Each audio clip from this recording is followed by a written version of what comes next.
Mais bon, voilà.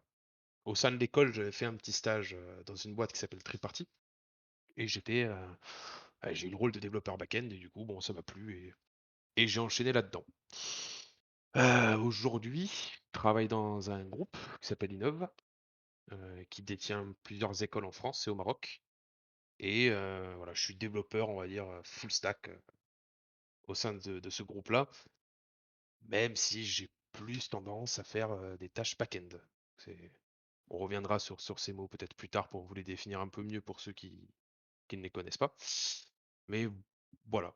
Donc, et en parallèle de mon travail aussi, je fais des prestations. Donc actuellement, j'ai une freelance. Et donc, bah, j'arrive à coupler en tout cas un CDI avec de la prestation à côté. Voilà. Euh, Après, personnellement, pour donner un peu plus d'infos sans trop rentrer dans le technique, j'utilise essentiellement PHP au quotidien. Donc, je pense que parmi vous, j'espère qu'on a quelques devs aussi qui font du PHP. Et sur les frameworks, Symfony et Laravel. Voilà. Aussi bien mon boulot, donc c'est essentiellement du Laravel. Et sur du perso, même de la freelance, j'utilise aussi plus Laravel que Symfony. Voilà, voilà. Je te laisse la parole, Enzo, pour que tu te présentes aussi. Yes, yes, yes. On m'entend bien? Oui? OK. Du coup, bah, moi, c'est Enzo, j'ai 25 ans, bientôt 26.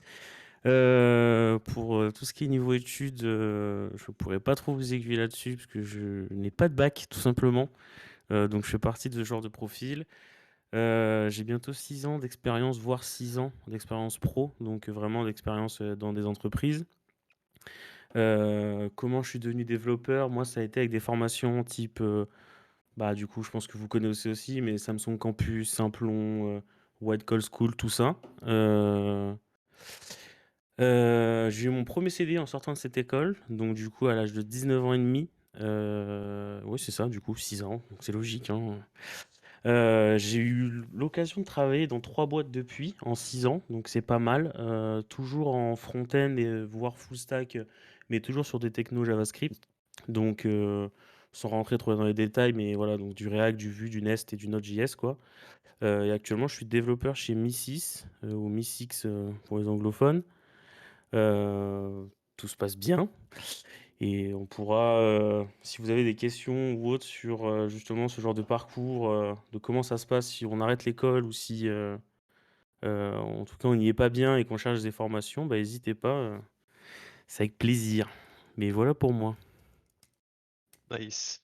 Je vais reprendre parce que j'ai vu là des questions alors, par rapport à 42, on m'a demandé d'en parler un peu plus là pour JL Yumi qui aimerait rejoindre et pourquoi j'ai arrêté aussi le parcours Enfin, que je suis pas allé jusqu'au bout du parcours.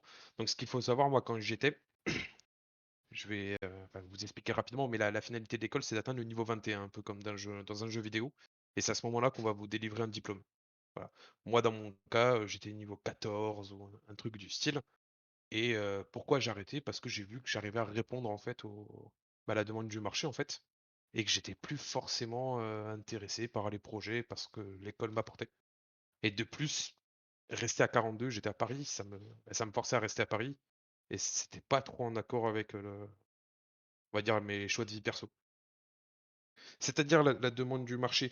Mais simplement en fait, c'est que quand t'es en cursus scolaire, enfin, tu sais pas enfin, t'as tout le temps un peu une sorte de syndrome de l'imposteur où tu te dis est-ce que je suis apte ou pas à travailler, tu vois, à rentrer sur le marché de l'emploi. Euh, on va dire que bah, qu'au cours de ma formation, clairement, je me suis rendu compte que je pouvais bah, clairement rentrer dans le marché de l'emploi. J'avais plus de doute sur ça et moi, c'est ce que j'avais envie de faire. Donc, et avec des salaires quand même relativement intéressants, on va dire, grosso modo. C'est-à-dire que c'était pas, c'est qu'officiellement, j'ai un bac plus 2 quoi. Mais je pouvais travailler sur des salaires moyens, on va dire, de bac plus 5. Voilà. Je sais pas si vous avez aussi des questions, parce que sur le parcours atypique d'Enzo, qui est quand même... Mais on m'a demandé si c'était pas trop difficile de trouver un travail sans bac. Bah, évidemment, après, je tiens quand même à préciser que le fait de réussir, en tout cas, je dis pas forcément que mon profil est une réussite en tant que telle, hein, mais le fait de pouvoir en arriver là ou quoi, c'est pas forcément donné à tout le monde. Ça veut pas dire que si vous arrêtez l'école, forcément vous allez trouver un bon taf ou quoi. Mais non, c'est pas forcément difficile, ça dépend juste de toi, en fait. C'est si vous bossez chez vous et que, vous vous donnez les moyens de, bah, évidemment, au bout d'un moment, en tout cas, il y aura forcément des portes qui vont s'ouvrir. Par contre, si vous restez les mains dans les poches, à bac ou pas bac, bah, évidemment qu'en fait, il y aura jamais rien, quoi.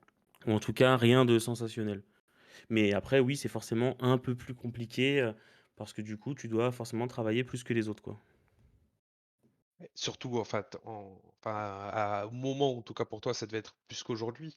Parce qu'il faut savoir une chose, c'est qu'aujourd'hui, les sociétés, et même sur de la prestation en freelance, hein, les gens sont de plus en plus conscients que l'autodidacte dans notre secteur, c'est quelque chose qui est Ouais, devenu une norme et carrément. qui est devenu très fréquent. Voilà. Il y a Mmh. beaucoup de Ouais, en boîtes fait, recrutent et ratent pas le diplôme, quoi, hein. c'est C'est du ça. test. En fait, il faut vous dire que déjà, les diplômes que vous avez, ça sert surtout pour la première expérience. Je te réponds après, Nix. On pourra parler du salaire si vous voulez. Mais en gros, ton diplôme te sert surtout pour ta première expérience. Une fois que tu as passé ce truc-là, derrière, en fait, on te demandera quasi plus que tu as fait en école, en formation en tout cas, on va te demander ton expérience. Parce que c'est forcément beaucoup plus utile pour eux de savoir ce que tu as fait dans ton travail que ce que tu as fait à l'école. Parce que concrètement, à l'école, tu as fait des projets d'école. Tu pas eu de vraie expérience professionnelle. C'est complètement différent. Donc, en vrai, ça sert à rien. Enfin, je vais pas vous dire ça sert à rien. Non, ça sert évidemment. C'est toujours mieux de l'avoir. Si vous l'avez, tant mieux. Si tu l'as pas, c'est pas dramatique. Mais comme disait Ashk aussi, évidemment, en fait, aujourd'hui, moi, dans toutes les boîtes où j'ai travaillé, que ce soit Up2, PrestaShop, Missy, je sais pas encore trop, mais je pense aussi, en fait, j'avais beaucoup de gens qui avaient le même genre de profil que moi, des reconversions. Donc, c'est encore quelque chose de différent. C'est même plus compliqué pour eux. Ou des gens en fait qui avaient pas le bac non plus, et d'autres qui étaient évidemment sortis d'école, hein. Mais c'est pas pour autant qu'en fait, c'est compliqué. Après évidemment, tu vas forcément tomber sur des entreprises plus traditionnelles qui eux vont te casser les couilles de: «Ouais, moi je veux un ingénieur». Bon bah écoute, recrute un ingénieur et bon courage, tu vois? Il y a pas de souci. Mais ça existe de moins en moins, ça se perd en tout cas pour les tout ce qui est PME, start-up, tout ça et freelance comme il l'a dit évidemment. Ouais, voilà, c'est quand même assez rassurant et vraiment, si vous voulez, enfin, l'importance du diplôme et comme tu l'as dit, Enzo, c'est sur le premier boulot, on va dire que c'est quand même une porte qui s'ouvre un peu plus facilement. Après, une fois que tu as ton premier job, que c'est une boîte, on va dire, pas forcément super connue, mais en tout cas, l'expérience que tu as offert à la boîte peut être reconnue, on va dire, par rapport à ce que tu as fait, et cetera. Ça va clairement te faciliter l'accès, sur le recrutement, hein. Tu as 2 ans d'expérience, 1 an et demi, même 3 ans. Clairement, c'est très valorisant. Voilà. Mais sur le premier emploi, le diplôme aide beaucoup. Heu, ça c'est comme ça. Voilà, beaucoup de boîtes veulent des ingénieurs, des bac+5, Ouais, c'est mais après, il y a aussi un truc où je rebondis là-dessus, en fait, malheureusement et il faudra pas vous faire avoir par ça, c'est que dans tous les cas, toutes les offres d'emploi que vous allez voir, ils vont tout le temps parler de bac, +3, +4, machin, ingénieur, mais en fait, c'est juste parce que ça, c'est quelque chose de très ancré, en tout cas chez nous et en fait, c'est limite des templates aujourd'hui, les offres. Donc en fait, ils le marquent tout le temps, mais ça veut pas dire que tu ne peux pas postuler. Je Enfin, c'est hyper important de le savoir, vous découragez pas. Pour les gens qui l'auront, ça vous découragera pas évidemment, mais pour les gens qui n'auront pas forcément ce bac+3 ou quoi, en fait, c'est juste une offre. Moi qui ai travaillé chez Up2, toutes les offres en fait, c'est un cabinet de recrutement de commerciaux, les offres en fait sont des copier-coller. Il y a que le à propos et les missions qui changent, mais ensuite le profil, bah, ils peuvent pas marquer: «Oui, je veux quelqu'un sans études, mais Psartec, je veux que tu aies de l'expérience». Ça se dit pas. Tu dis juste: «Bah, je veux un ingénieur bac+3» et ensuite on verra au feeling, avec, les entretiens comment ça va se passer. Mais vraiment vous fermez pas, avec ça, quoi. Et est-ce qu'un titre RNCP équivalent? Oui, tu peux, mais comme je viens de dire pilote, en fait, ça ne ça aujourd'hui, il y a plus vraiment d'importance sur ça. Mais oui, évidemment, normalement, le RNCP est reconnu. Maintenant, c'est toujours pareil, ça dépend sur qui tu tombes, en fait, quoi. ah, pour revenir, enfin, il y a eu plein de questions, ça défile quand même, et je vais essayer d'englober parce que, il y a eu quand même une question intéressante, c'est quelqu'un qui cherche une école, je l'ai vu passer. Ah, je cherche une école d'info, vous auriez des conseils? Celle-ci, il y avait Cookie aussi qui demande en matière de salaire, en fait, est-ce que, à compétences égales, donc ça reste abstrait, en fait, pour un recruteur, mais est-ce qu'il y a des différences? Enfin, ce qu'il faut comprendre, c'est que les différences, déjà, ça va être entre les boîtes, hein, ça c'est et entre la région où tu postules, clairement, hein. C'est la politique de la boîte, la région, le pays si tu vises d'autres pays. Voilà. Pour ce qui est des écoles et même répondre aussi au titre RNCP. Le titre RNCP, c'est super bien vu pour une bonne raison, c'est que la plupart des formations qui délivrent des titres RNCP, associent l'alternance dans le cursus et l'alternance aujourd'hui sur le marché, c'est mortel. C'est-à-dire que tu vas avoir tes 3 ans d'alternance au milieu de ton cursus, c'est-à-dire qu'en 3 ans, enfin pendant 1 an et demi en moyenne, tu as travaillé en entreprise avant même de finir tes études et ça c'est mortel. C'est-à-dire que les entreprises, elles adorent. Tu recrutes un jeune qui sort d'études, qui a une expérience, enfin c'est top. Voilà, donc ça c'est assez Le R avantageux, on va dire. le RNCP, c'est une certification, en fait, c'est un équivalent au bac, c'est une certification nationale qui a un équivalent au bac. Ce n'est pas le bac, mais c'est un équivalent. Voilà, c'est donc tu peux te dire: «Oui, j'ai le bac», comme tu peux ne te dire: «Non, je l'ai pas vraiment», mais c'est comme si je l'avais. Et comment? Ben en fait, c'est tes formations à la fin, ils vont sûrement te faire passer une comme en fait en cours, hein, une espèce de, tu peux avoir des oraux, tu peux avoir des projets. Généralement, c'est plus sur des projets et bon, bah, en fait, en fonction de la note que tu vas avoir, tu l'as ou tu l'as pas. Généralement, c'est pas très compliqué non plus, c'est par rapport à ce que vous allez voir l'année. Donc je sais que généralement, moi, de ce que j'ai vu, c'est souvent des CRUD, hein, donc faut plus faire un CRUD en bac avec un petit peu de front. Un CRUD, c'est pouvoir créer, pouvoir modifier, pouvoir lire et pouvoir supprimer dans votre base de données. Puis ensuite avoir un petit front forcément qui lie les 2. Et juste, ta question, Flate, dans ce cas, les entreprises se fient aux side projects, à tes anciens jobs. Bah, en fait, un peu les 2. Ce qui est important, c'est d'avoir un GitHub à jour, ça, c'est clair. Le portfolio, c'est plus forcément quelque chose d'obligatoire. Ça, c'est plus pour toi, si tu veux l'avoir, c'est toujours cool, hein. Bah, en fait, ça te permet surtout d'avoir un répertoire où tu as tous tes liens. Mais avoir un GitHub avec des projets, c'est vraiment cool. Heu et tu as souvent des tests techniques. Donc en fait, ces tests techniques, bah, c'est vraiment ça, sur ce truc-là qu'ils vont te juger. Tu as évidemment le feeling, c'est hyper important. Faut ça je On en reparlera juste après, hein, mais faut le feeling dans une entreprise avec les recruteurs, c'est super important. Faut pas arriver en étant fermé et tout. Et ensuite, tu as le test technique et le test technique, si tu le rates, bon, bah, laisse tomber, c'est mort. Et si tu le réussis, bah, voilà. C'est surtout sur ça qu'ils se base, quoi. Ouais. Après pareil là, pour revenir un peu, on dérive un peu sur le recrutement histoire d'avancer un petit peu sur les sujets. Après on pourra Yes. toujours revenir sur des questions, mais c'est questions intéressantes sur le recrutement il va y avoir 2 gros types de recrutement et un qui met à l'aise et l'autre un petit peu moins. Où le premier contact va se faire soit avec quelqu'un de technique, ce qui est plutôt rare, moi je le vois pas souvent, ou bien où le premier contact va se faire avec un RH. Et donc c'est quand même assez gênant de se retrouver face à quelqu'un qui doit évaluer ton profil Mmh. et qui comprend rien en fait, hein, la plupart du temps, hein, littéralement. Des fois, il y a quand même un effort, ils ils arrivent à suivre et cetera, mais voilà, c'est super compliqué. Tandis que quand on a quelqu'un de technique en face, mais on peut vraiment s'exprimer, et quel que soit le diplôme, Yes. quel que soit le «pédigree» entre guillemets de la personne, c'est si on a un type technique en face, ça la conversation elle va être top, quoi. Ça va maximiser Vraiment. vos chances, si vous êtes Mmh. autodidacte ou des trucs comme ça.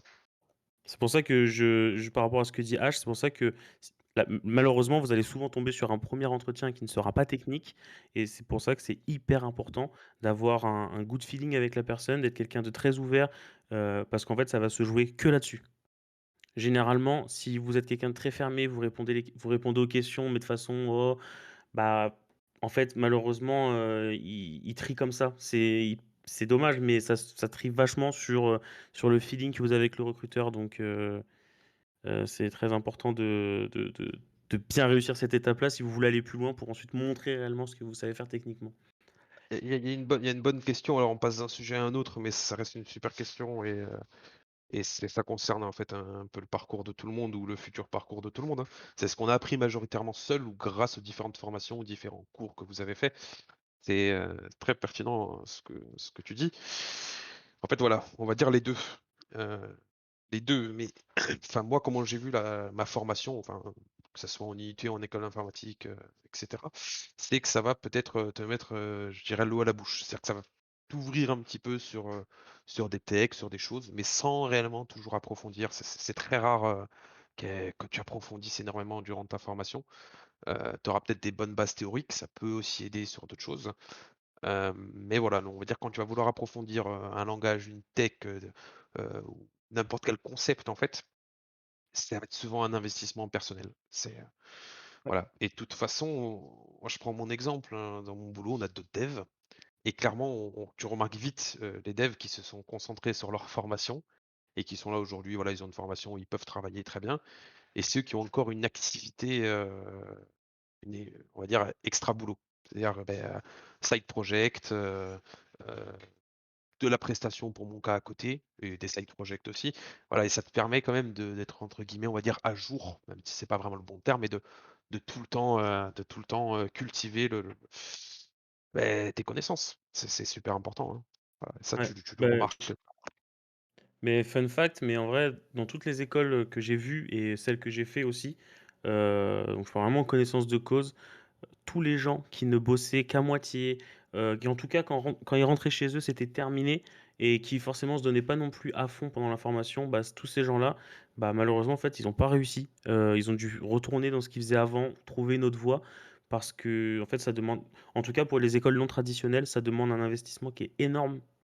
Comme dit H que en fait, on survole beaucoup les programmes, donc si vous voulez vraiment être bon, en tout cas, être meilleur, c'est hyper important que vous bossiez chez vous. C'est chiant, mais en fait, c'est comme ça que ça marche, parce qu'à l'école, malheureusement, vous voyez plein de projets, vous voyez plein de tech, mais ça ne veut pas dire que vous savez faire. Non, vous l'avez vu, vous l'avez survolé, mais c'est pour ça que quand vous rentrez chez vous, vous rallumez votre ordinateur et vous continuez.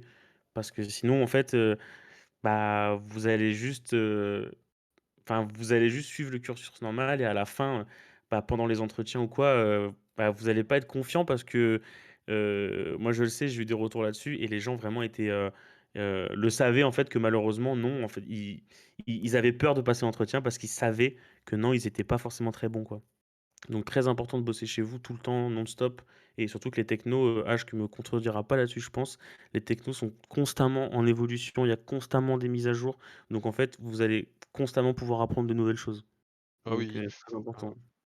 et après ce qui va faire votre plus-value sur le marché, c'est pas: «Ah, je maîtrise une techno, un machin chouette». Ça va être l'état d'esprit, la façon d'aborder les choses, de même de se documenter, face à un problème, comment tu réagis. Enfin, ça va être tous ces mécaniques, là que vous développez, en fait, au cours de votre, parcours, hein. La façon d'aborder un problème, de le solutionner, et cetera. On va dire que les outils en soi, il y en a tellement sur le marché. Au cours d'une carrière, on peut tellement amener à bosser avec plein d'outils différents que, c'est-à-dire se perfectionner sur une techno, ça peut être intéressant, mais c'est bien de voir une techno comme un outil et juste de se dire: «Bah, vas-y, je dois saisir le bon outil au bon moment et dans les bonnes circonstances». Voilà, c'est donc moi, c'est comme ça que je vois les choses. Juste, je réponds à une petite question, je vois mieux vaut privilégier les notes à l'école ou les side projects. Mais en fait, il faut pas mettre les 2 en opposition, hein. Faut pas se dire, faut pas se dire, «Je fais un side project et du coup je m'en fous de l'école» ou inversement, tu vois? Il faut voir ça comme une balance et garder l'équilibre entre les 2. Les side projects, c'est génial, et avoir des bonnes notes, en tout cas, bien s'en sortir, en tout cas dans son cursus, c'est aussi une bonne chose, hein. Ça va t'assurer, enfin c'est de l'assurance sur le marché de l'emploi, quoi. Heu, il faut bosser, des 2 côtés. Yes, il y avait une question de Zlatar, donc ça peut être pas mal pour passer au prochain sujet. Pensez-vous que quelqu'un qui souhaite créer son entreprise et proposer ses services dans le codage web peut avoir du mal à se lancer en sachant qu'il existe des outils de création web sans expérience et sans connaissance dans le domaine? Non. Moi, on expliquera peut-être juste mieux après, mais non, c'est vraiment pas du tout la même chose. Quelqu'un qui fait des sites sur Wix, évidemment, c'est un métier, oui. Quelqu'un qui va faire des sites sur WordPress aussi, sans forcément dev, juste, installer un template et configurer. Mais non, c'est pas ça va pas être ta concurrence. C'est pas eux qui vont te concurrencer réellement. Parce que généralement, c'est pas ce genre de client que toi tu vas cibler. Tu peux les cibler aussi évidemment, mais non, c'est bien enfin pour moi en tout cas, je pense que c'est vraiment 2 choses différentes, généralement, toi si vraiment tu fais du dev, tu vas avoir des clients que tu vas cibler, qui vont avoir des demandes vraiment très précises et qui vont forcément nécessiter d'avoir du vrai développement derrière, quoi. Donc les autres boîtes de ce genre-là pourront rien faire, à part sous-traiter évidemment, mais du coup, on rentre encore dans autre chose, quoi. Ouais. Après, tu vois, la Micha dit les outils no code vont pas remplacer les développeurs. Ça, je suis complètement d'accord. Donc, ce qu'on appelle Wix, WordPress, tous ces trucs-là, qui sont beaucoup utilisés, en fait, même par des développeurs, en fait, en fonction de la mission. Ça s'appelle des outils no code, low code. C'est-à-dire que, très peu de code, pour le développeur. Ça va être c'est essentiellement la configuration, l'installation et cetera. En fonction, de la nature du travail, on peut être amené à utiliser ce genre d'outils-là, hein. Il faut pas non plus avoir honte de ces outils-là. Ils peuvent faire gagner du temps, ils peuvent être plus adaptés pour solutionner un problème qu'un autre et cetera aussi, ça c'est ouais, il faut savoir quand les utiliser. Oh, faut que je Yes. vois, mais ouais. Bah, on peut passer peut-être à la partie, un peu plus, serious, vraiment les points, entre, Ouais, parce que je sais qu'il y a beaucoup d'entre vous, je pense, qui se disent que peut-être plus tard ils feront du freelance, d'autres qui doivent se dire: «Moi je veux aller en entreprise». Donc si vous voulez, on a préparé des petits, pourquoi le freelance et pourquoi pas le freelance et pourquoi les entreprises et pourquoi pas les entreprises? Pour, vraiment, vous éclaircir un peu plus là-dessus. Encore une fois, ça reste nos avis personnels à Ashk et moi. Il y a des choses évidemment qui sont complètement vraies et vous pouvez les prendre pour compte. Il y en a d'autres où ça reste évidemment nos avis, heu, mais je pense qu'on n'a pas un mauvais avis non plus. Mais voilà. ouais, c'est voilà, après c'est subjectif, c'est pas la science infuse, ça se base que, voilà, que sur notre vécu et sur nos expériences, hein. Après, libre à chacun même de partager son avis ici, si vous êtes pas d'accord avec ce qu'on va raconter et cetera. Ça c'est un peu le Mmh. but On de la dira 0 conférence. de toute façon, donc c'est pas très grave. Ouais, ouais, ouais, ouais, ouais et juste, alors enfin, il y a encore une question qui sort, ah, à propos bac technologie, bac général, bac pro, donc on y a un petit peu répondu. Je sais pas si tu étais là à tout ça, hein, mais enfin, ce genre de choix doit se faire en fonction de tes envies et cetera. Voilà, enfin, c'est en fonction de ce que tu as envie de faire exactement. Tu es encore à l'échelle du bac, quoi que tu choisisses, tu pourras faire, ça dépend ce que tu veux faire après. Mais si tu veux faire un IUT, si tu veux faire la fac et cetera, clairement, que ce soit un bac général, un bac pro ou un bac, STI 2D, tu pourras faire la fac, par exemple. Ça va dépendre de ce que tu as envie de faire après. On pourrait y revenir s'il nous reste du temps à la fin pour ce genre de questions et on va plutôt passer, voilà, sur les Yes. aspects un petit peu vie freelance, vie entreprise et les points communs. Enfin, il y a une dualité un peu entre les 2, hein, et je vois même dans le salon, il y a beaucoup de gens qui s'intéressent à la freelance et je me demande si peut-être parmi vous, il y a déjà des gens qui ont déjà fait de la freelance et qui ont déjà eu des missions, on va dire, officiellement avec un client, je sais pas. Revendiquez-vous, On a dit ça peut être officiellement. intéressant. Officiellement, hein, Officiellement. pas un bot Discord, à 20 € vendu dans un salon. Enfin, c'est voilà, quelqu'un s'est déjà retrouvé avec un vrai client en face de lui et voilà, il lui a fait une facture, un devis, Voilà, on voilà, on tout parle ça. Wellrun en fait, peu importe dans quel cadre, mais on veut vraiment est-ce qu'il y a des gens qui ont déjà fait du vrai freelance? Ça veut dire de déclarer ce que tu fais, heu, tout ce qui implique le freelance en fait, pas juste dire: «Ouais, je prends une commande et puis merci, au revoir» quoi. Ah bon, Et pour pour ouais, Micha? par exemple pour Micha, bon après on se connaît, mais voilà clairement, bah, c'est une vraie freelance, c'est qu'il est face à un client, il va lui faire un devis, on enfin, il y a une certaine approche, une certaine relation. C'est pas juste, informel complètement, un message Discord: «Ouais salut, tu me fais ça» quoi, Exactement. En fait, bon, c'est pas pour, il y a déjà eu des conférences où on vous expliquait un petit peu. Nous, on veut vraiment, vous ouvrir les yeux sur ce qu'est vraiment le freelance, parce que il y a vraiment des sujets qui sont hyper importants et que des gens ne prennent pas du tout en compte. Je vois souvent des réflexions de: «Ah ouais, t'es hyper cher en freelance» et cetera, et en fait, c'est un peu ça qu'on veut démystifier et aussi vous faire comprendre pourquoi un freelance est forcément beaucoup plus cher qu'un salarié, heu officieusement beaucoup plus cher, parce qu'en réalité, justement, non. Mais et on va vous il faut expliquer compter, il tout faut ça. faire des maths quoi. Exactement. C'est qu'une histoire de maths de toute façon, mais voilà, il y a cette partie-là un petit peu, ouais, putain, freelance, il fait 300-400 € au jour, enfin, comment c'est possible? Il y a un peu cette légende, des fois même plus, hein, certains qui bossent à des taux journaliers bien plus élevés que ça, hein. On peut avoir du 900 €, du 1 000 €, ça semble incroyable. Mais pourquoi ces prix aussi élevés?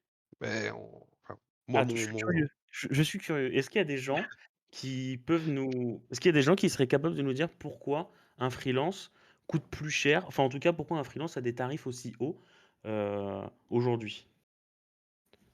voilà, elle a joué à Micha en raison des charges, mais ça, c'est une des premières raisons déjà, Yes, c'est ça. clairement, hein. Hors de taxes, oui, aussi. Oui, voilà. ou C'est directeur ça. d'école. Vince répond, hein, il y a pas de j'interrogerai personne, hein. Ouais, Mais c'est pas ça, concrètement, mais voilà, on a eu les réponses. En gros, voilà, c'est vraiment, les charges donc même pour résumer tout ce truc-là, tu dois tout gérer tout seul dans ta vie professionnelle, tout. Ça veut dire que aujourd'hui, je ne sais pas si vous êtes au courant, mais un salarié, imaginons quelqu'un aujourd'hui touche 45 000 € par an en tant que salarié. Il faut savoir que l'entreprise ne paye pas 45 000 € par an. Elle a des taxes dessus. Ça lui coûte quasi le double. Ça veut dire que si toi, tu es payé 45 000, ton entreprise par an, elle lâche quasi 90 000 € pour toi. Donc déjà, ça vous laisse un peu imaginer le pourquoi des fois il y a des entreprises qui préfèrent prendre des freelances plutôt que des salariés. Parce que tu payes pas ces taxes-là. Et du coup, après, je te laisserai expliquer du coup, mais pourquoi ouais, du coup le freelance, lui, prend aussi plus cher? Ça, parce que du coup, les taxes, en fait, c'est lui qui les paye. Donc quand je c'est vous dites, ouais, 1000, ouais, il prend 1000 euros ou bien il prend 500 euros par jour, ben en fait, à la fin de la journée, il n'a pas touché 500 euros, pas du tout. ah non, Et ça va être, ce qu'on appelle, son chiffre d'affaires. Donc, il y a 500 € certes qui vont rentrer à un instant T sur son compte, c'est sauf ça, que, au moment où il va falloir déclarer les revenus, inclure tu as la TVA qui est inclus dans le prix, donc tu te débrouilles, mais on va dire qu'en moyenne à la fin sur tes 500 €, allez, tu en touches, 350 quoi. C'est grosso modo, hein, donc voilà, il faut voir ça comme ça. Et pourquoi c'est aussi ça, on a des tarifs aussi chers? Donc comme on l'a dit, voilà, t'es pas salarié, mais tu coûtes pas du coup, tu pas ces taxes-là à l'entreprise qui sont quasiment, voilà, presque le double en fait du salaire, hein. Tu coûtes 45 000 € brut, par an à une entreprise, voilà, ça fera 80 000, 85 000 à peu près, beh, déboursés par l'entreprise quoi pour t'avoir au sein des ressources humaines. Enfin ça picote. Mais l'autre avantage aussi, c'est que, c'est le contrat qui est derrière. Parce que, demain tu travailles pour une entreprise en tant que freelance, heu, tu pas en CDI. C'est-à-dire que si l'entreprise a envie de rompre son contrat avec toi, elle peut le faire, immédiatement. et Il y a ça pas lui de coûte 0 galère et ça lui coûte zéro. Et ça voilà, en tant que freelance, tu pas à l'abri, tu t'exposes à des risques. Heu, tu pas forcément de chômage, même s'il y a des aides et cetera de reprise qui existent en France, notamment, ou l'ACRE par exemple, hein, je vais vous mettre quelques liens en même temps. Voilà, il y a plein d'aides qui existent pour mettre un peu à l'abri les freelances, mais contrairement à un salarié, c'est niet, hein, voilà. Tu as plein d'avantages en entreprise, ça peut être, voilà, bon, ça peut être des choses simples, tickets restaurant, des primes, Mmh. comment on appelle Le ça? matériel, Mutuelle, matériel, PC, mutuel aussi, enfin, exactement, ouais. voilà. En gros, pour vous faire un rapide débrief, sans parler d'ACRE, parce que du coup l'ACRE en fait c'est quelque chose qui va réduire le pourcentage que l'URSSAF vous prend, tous les 3 mois je crois, un truc comme ça, enfin ça dépend, je crois que tu peux le changer. Mais en gros, imaginons que sur 1 000 € l'ACRE, l'URSSAF peut vous prendre jusque 20 je crois. C'est un truc comme ça quand tu as pas l'ACRE. Donc vous enlevez Oui, 20 de 1 000 €, donc il reste 800 €. Sur ces 800 € là, bah, du coup, vous enlevez les impôts à la fin de l'année.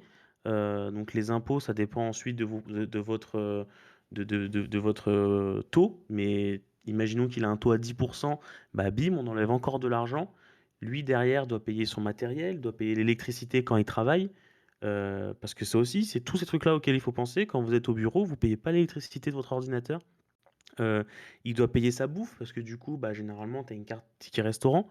Il doit payer sa mutuelle. Une mutuelle, ça coûte excessivement cher et donc en fait, sur ces 700 € qui restaient, bah, tu as une grosse partie qui s'en va et c'est pour ça qu'aujourd'hui, un freelance prend beaucoup plus, parce qu'en fait, tous ces calculs-là doivent faire partie de votre taux journalier. C'est ce calcul-là. Imaginons que vous vous dites: «Oui, OK, moi je pense que je peux demander 400 €». Bah, sur ces 400 € là, il faut que tu ajoutes tous ces autres trucs que eux en fait, ne te payent pas et comme l'a dit Ashk, les vacances aussi. Vous avez pas de vacances quand vous êtes freelance. Les vacances, en fait, c'est juste que tu arrêtes de travailler, mais si tu arrêtes de travailler, bah, il y a plus d'argent. Donc c'est un risque. C'est voilà, c'est tous vraiment, ces avantages-là que vous avez pas, quoi. voilà. Et pareil, enfin, pour parler encore d'inconvénients, tant qu'on y est, mais sur la freelance, tu as une mission en cours, donc tu es trop content, super, tu sais qu'elle se termine dans un mois. Bah, il faut te dire: «Bon OK, beh, dans un mois, qu'est-ce que je fais, quoi?» Donc pendant ta mission, tu dois, beh, retrouver une autre mission. Enfin, c'est pour, essayer au maximum, d'avoir enfin sur une année, d'avoir un maximum de jours de travail. Parce que OK, tu gagnes, 400 € par jour, mais si tu travailles 50 jours dans l'année, ça te fait 16 000 € bruts, de revenus sur l'année. Ça fait pas grand Pas chose. baiser, c'est ça. Voilà et donc il faut voir. Tu gagnes 500 Je € par jour, il faut travailler 100 jours au minimum si tu veux faire 50 000 bruts. Ouais. Sinon compliqué. Ah. Mais c'est pour ça que moi j'ai toujours pensé et je penserai toujours, hein, pour moi un freelance aujourd'hui, il est censé mieux gagner sa vie qu'un développeur qui est bien payé. Pas qui est hyper bien payé, mais qu'un développeur qui est bien payé. Si c'est pour gagner la même chose qu'un mec qui est salarié, qui est peinard et cetera, je trouve qu'il y a pas d'intérêt. Pour C'est ça. moi, tous les freelances que je connais, c'est des mecs, en tout cas, qui ramassent énormément d'argent. Je parle de gens qui sont en freelance à 100%, pas des gens qui font les 2. Les gens qui font les 2, c'est encore mieux parce que du coup, ils ont la sécurité et en plus de ça, ils ont le complément qui peut être vraiment bien, comme Ashk par exemple. Heu mais moi, mes collègues qui sont en 100% freelance, c'est des gens où, j'en avais un, pour exemple, qui travaillait avec Orange, qui avait fait la c'est lui qui a fait l'application OCS, le visuel, en tout cas à l'époque. Lui, c'était des contrats à 10 ou 15K. Et en fait, ils travaillaient, je pense avec eux, c'était une mission de 2 mois, maximum, tu vois? Et ils prenaient ces 15K en 2 mois, bah, là, ça commence à être vraiment cool et tu te dis: «OK, donc le mec, il peut bosser 4 mois dans l'année, il est déjà à 30K». Si il a les missions qui suivent, encore une fois. Mais, en fait, ouais, le freelance, c'est trop compliqué de donner une fourchette de prix parce que ça dépend trop de la personne. Je pourrais te donner des prix où il y a des gens, effectivement, ils vont toucher 80-90K, mais tu en as d'autres qui vont toucher 30-40. Ça dépend trop du profit, ça dépend de tes clients. Mais pour moi, en tout cas, je vois pas l'intérêt d'être freelance et de toucher 30K. C'est dommage. Autant être salarié, je trouve. Ah oui, carrément, c'est enfin, c'est parce que Par an, derrière ouais. ça, on le certes, derrière la freelance, on a les avantages incontestés qui vont être, plus de liberté. Tu te lèves à l'heure que tu veux, on va dire en fonction de la relation que tu as avec ton client, on va y venir un petit peu sur ça. Tu gères, voilà, ton temps, tu es autonome, mais ça a un prix. C'est-à-dire que tu as tout le temps un petit stress qui se dit: «OK, est-ce que je vais avoir du boulot, le mois d'après, quoi?» Il y a ça, il y a ce petit point-là à gérer et il faut tout le temps s'assurer d'avoir des missions, parce que comme je l'ai dit, si tu travailles pas assez de jours dans l'année, beh, tu fais juste des maths et tu te rends compte que tu en dessous du d'un salaire moyen, par rapport à tes compétences, quoi. C'est pas du tout intéressant. C'est Donc ça. Heu, il y a juste une question et consultant, c'est la même chose? Non, consultant, c'est pas la même chose, ben, c'est même complètement plus trop du dev, en fait. Généralement, quand tu es consultant, bah, c'est rare que tu sois consultant dans une même boîte. Généralement, tu vas être forcément être recruté par une entreprise, ou en freelance aussi, mais en fait, du coup, tu vas aller dans plusieurs autres entreprises et tu vas juste apporter une expertise, heu et voilà, exactement. J'en parlais la dernière fois avec Pilote. Pour moi, la fin de ta carrière quand tu es dev, elle est un peu en deux parties ou 3 parties. C'est soit, voilà, imaginons moi dans 4 ans, j'en sais rien, ou 5 ans ou autre, hein, moi je me vois pour moi j'ai 3 chemins qui s'offrent à moi. Peut-être que je me trompe, hein, mais c'est soit maintenant je passe CTO et donc du coup, en réalité, un vrai CTO, c'est quelqu'un qui ne fait plus trop de développement. Il en fait, mais en fait, il est surtout en back office, pas en back office, code. Vraiment, il est en back de son équipe et en fait, il rentre dans le cercle de la boîte important où il pense aux chiffres, il pense à pourquoi on devrait faire ça en tant que dev et pourquoi faut pas le faire. Hem donc du coup, c'est un peu du consulting, mais dans ta boîte et tu es CTO, donc tu manages une équipe, et cetera, ça prend énormément de temps. Soit du coup, tu deviens freelance parce que du coup, tu as un CV, qui cartonne, donc il y a moyen que tu cartonnes aussi au niveau des prix. oui. Soit tu fais du consulting, je trouve ça un peu triste, mais le consulting, voilà, c'est quand maintenant, pour toi en tout cas, tu te dis: «J'ai plus trop envie de dev, je préfère apporter mon expertise à gauche, à droite», mais tu peux être très bien payé aussi, hein. Après, il y a encore d'autres possibilités, enfin, parce que tu dis 3 Bien voies, mais sûr. il y en a tellement. Moi, une que j'ai beaucoup vue quand j'étais à 42 avec les gens que j'ai rencontrés, c'est des gens qui étaient pas forcément à 42, mais des gens que je rencontrais grâce à l'écosystème, hein. C'est des gens qui clairement allaient dans les entreprises et faisaient de la formation. Littéralement un truc qui cartonnait à cette époque, c'est de la formation, sur du référencement. C'était du délire, c'est que tu vas en entreprise et tu vas juste leur expliquer: «Salut les gars, là, moi j'ai 35 ans, je vais vous expliquer, comment, on va référencer au mieux, votre société, vos produits et cetera».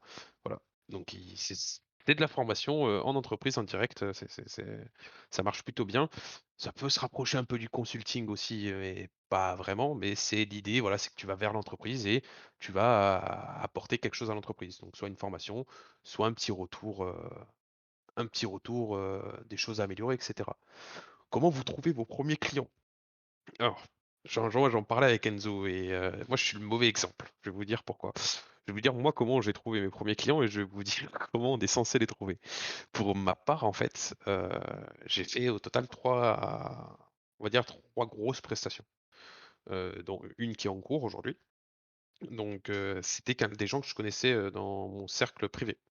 Donc c'est pas des gens que j'ai rencontrés sur internet. Donc c'est vraiment le pire exemple. Mais on va dire qu'officiellement, comment un freelance trouve ses clients? Il existe des plateformes.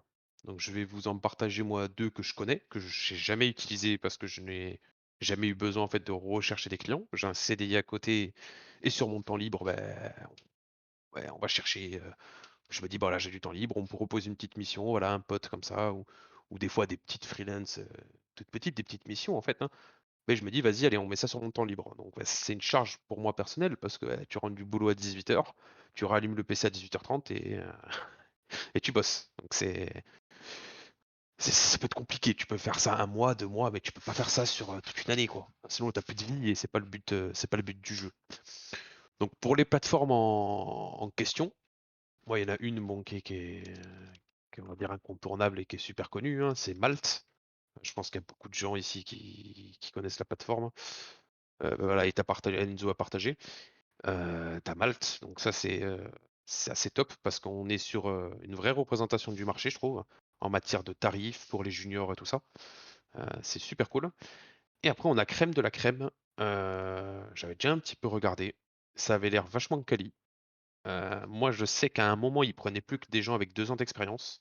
Ça faisait un peu chier, je trouvais, mais bon. Mais ça a peut-être changé. Voilà, vous pouvez jeter un coup d'œil, ça avait l'air vachement quali. Et pour revenir sur Malte et pour on parle de tarifs et cetera, il y a un autre truc, super intéressant que je vous conseille de regarder si vous voulez vous lancer en freelance. C'est ce petit lien-là que je vous envoie. Hop, c'est ça. Donc c'est une grille tarifaire. Donc, là, ça s'est mis développeur back-end full stack, mais, il y a plein d'autres, voilà, c'est par rapport à des langages, par rapport à des technos et cetera. C'est super intéressant parce qu'on a des tarifs moyens. Et ça donne vraiment une idée à peu près sur la plateforme. Les développeurs travaillent sur quel TJM, donc tarif journalier moyen. Donc c'est super intéressant et je crois même que sur Malte, on peut calculer notre TJM. Il y a un petit outil qui est mis à disposition. Ouais. Si je le retrouve, je vous le partagerai, mais je l'avais déjà vu. Mais Voilà, donc juste ça, pour revenir, pour moi, le seul problème de Malte aujourd'hui, c'est que c'est très pensé vraiment pour des gens qui sont 100% freelance. Il y a un point qu'on n'a pas abordé, mais vous pouvez évidemment être salarié et faire du freelance. Évidemment qu'il faut demander à votre entreprise si vous avez le droit. Vous pouvez le cacher, mais si par contre vous n'avez pas le droit et qu'ils l'apprennent, bah, aïe aïe aïe. Euh, et généralement, ils disent oui. Et quand ils disent oui, il faut être sûr qu'en fait, les boîtes pour qui vous allez travailler n'est pas du tout le même, ce n'est pas du tout le même projet que la boîte où vous êtes. Moi, typiquement, qui travaille chez Missis ou qui travaille chez PrestaShop, quand j'étais chez PrestaShop, je n'avais pas le droit de travailler pour Shopify, par exemple. Interdit à 100%, sinon mon contrat, c'était rupture de contrat pour faute grave. et voilà. Après souvent, Donc, toutes ces clauses-là, elles sont écrites dans le contrat. Moi, dans mon contrat, il est stipulé, voilà, que si j'ai une activité, extérieure à mon boulot, donc en gros une activité professionnelle, sur mon auto-entreprise par exemple, je dois le déclarer à mon N+1, donc à mon responsable. Moi je sais qu'il y a pas de problème, on en a déjà parlé, mais voilà, il faut mettre ça sur la table parce qu'on sait jamais, voilà, lui il est pas yes. regardant sur ce que je fais.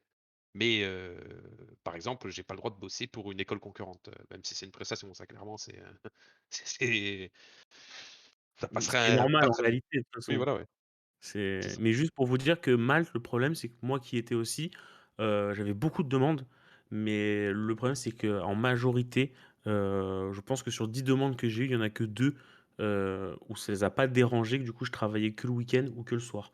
Les autres, en fait, c'était pour des missions de 6 mois, de 3 mois et c'était pour, 3 à 4 jours par semaine. Des fois, il fallait même être sur place, où tu avais droit à que 2 jours de télétravail sur les 4. Du coup, c'est assez compliqué quand tu es déjà salarié, en tout cas. Généralement, le mieux quand tu es freelance à temps partiel, parce que tu as déjà un CDI ou autre, c'est de faire comme H fait, c'est de trouver, c'est du bouche à oreille, quoi. Ah, j'ai Ouais. un pote qui fait ça ou machin. Là, c'est du gâteau. Après, voilà, faut connaître, hein, mais ça se trouve quand même, quoi. Voilà, on peut toujours essayer de passer par les plateformes comme ça officielles, mais c'est vrai qu'effectivement, souvent, c'est plus tourné sur des missions moyen long terme, quoi. C'est très rare, Ouais, c'est compliqué. voilà et moyen long terme en full time, c'est-à-dire, où il faut bosser, on vous demande une présence de 5 jours, donc voilà. Ça. Mais, ça peut toujours se faire, hein, c'est à vous après de vous faire un réseau, Discord, c'est en vrai un bon moyen de se faire un réseau, mais il faut essayer de pas utiliser Discord pour faire, des ventes de commandes ou des trucs comme ça, mais plus voilà pour se constituer un vrai réseau de gens, bah, de professionnels, de passionnés et cetera et de gens qui vous semblent sérieux. Parce que utiliser Discord pour faire, pour remplacer Malte par exemple, c'est alors ça peut être bien, hein, mais, vous allez travailler sur des enfin c'est pas représentatif de on va dire les sommes, ne sont pas représentatives du marché du tout quoi. C'est ça, vous allez vraiment vous brider à fond, quoi. C'est moi, des fois, je trouve ça hyper triste, où aujourd'hui, vous faites tous un peu de dev, il y en a beaucoup plus que d'autres. Mais quand je vois, vous prenez des commandes, vous prenez 7 €, 12 € pour faire un bot, bah en fait, non, parce que des fois, vous allez passer 3 jours quand même sur ce bot, 4 jours. Et non, c'est pas normal. Genre, bah, moi, à votre place, je dirais juste non. Après, évidemment, à cet âge-là, on a envie d'avoir des sous et tout, mais si dans ce cas-là, juste ciblez mieux peut-être aussi vos demandes, hein, mais vous bridez pas à ce point-là, quoi. C'est dommage pour vous et ça vous fera pas avancer, quoi. Bah, moi surtout je dirais, beh, faites-le si vous y trouvez quelque chose, mais, ayez juste conscience que c'est pas le marché. Voilà, c'est surtout ça en fait. C'est, Ah, si non, ça tue pas le marché. non pas gratuit, mais En fait, c'est c'est pas pas le le marché, marché. quoi. C'est ça, c'est pas le marché, donc en fait, ça peut pas le tuer. Ça n'a juste rien à voir. En fait, là, on est vraiment sur un truc où, pour moi, on prend pas de commandes sur Discord. Sauf évidemment, encore une fois, il y a toujours des exceptions. Il y a des gens qui vont dire, ouais, mais moi, si je travaille avec un streamer qui fait plein de vues et tout, oui, ok, mais des streamers, il y en a pas beaucoup. Donc, il y a pas beaucoup de demandes.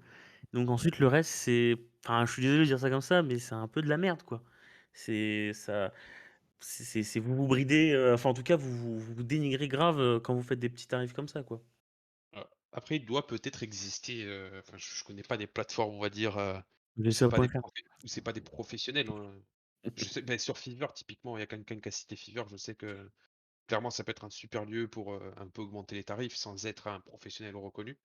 Heu, Parce que voilà, ça va être, surtout du portfolio, ce que vous savez faire et cetera qui va vous mettre en avant. Donc ça peut être une super idée, Fiverr, hein. Après je sais qu'il y avait aussi, 5 minutes, parce que je crois que c'est ça? Non Ouais, 5 €, ouais, 5 €, 5 €. 5 €.com. Ouais, ouais, ouais et ça l'approche est assez pas mal parce qu'en fait ça c'est assez fourbe parce que ça commence à 5 €, mais derrière, c'est à coup de checkbox, que tout, que tout augmente et tu te retrouves vite à C'est bosser vrai, à des prix intéressants, quoi. Voilà, c'est vrai. il faut explorer les plateformes et pas seulement se contenter de, bah, de des trucs où tu vas passer 10 jours de boulot pour 30 €. C'est enfin, c'est pour vous, hein. Ridicule, c'est Voilà, ridicule. si vous y trouvez quelque chose dedans, faites-le. Voilà, clairement, hein, faites-le. Mais si vous n'êtes pas content, on va dire, du prix, beh, il y a des alternatives, il faut les chercher. Voilà, on essaie de vous les partager en tout cas du mieux qu'on peut, Yes. voilà, voilà. Écoutez, j Il y a un truc qu'on n'a pas parlé, je pense que ça peut être pas mal aussi parce que ça doit vous intéresser, mais c'est sûrement le salaire, en tout cas en entreprise, quand tu es salarié. Heu, je pense que ça peut vous intéresser de savoir exactement combien peut gagner en moyenne un développeur.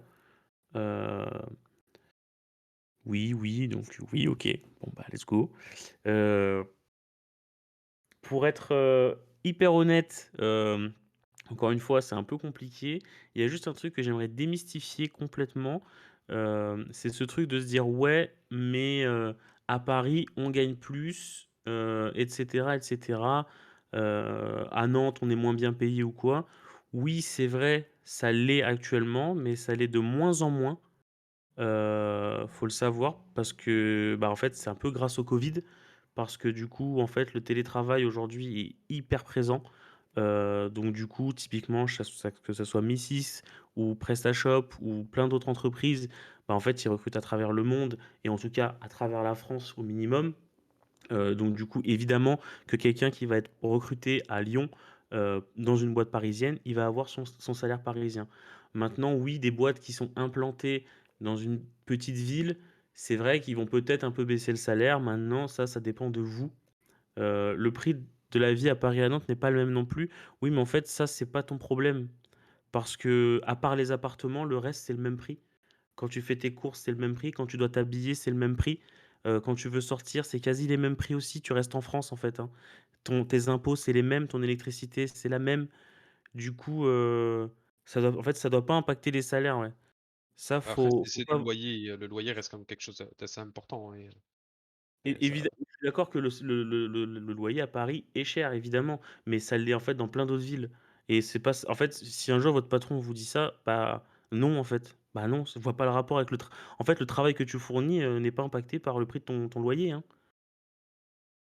Ça n'a rien à voir, en fait, c'est ta vie perso. Tu vois? C'est comme s'il payait quelqu'un plus parce qu'il avait 2 gamins. Bah oui, c'est pas ton problème si tu as pas de gamins, tu vois? Toi, tu as juste pas eu envie d'en faire, quoi, ou pas encore, donc ça doit pas impacter ton salaire.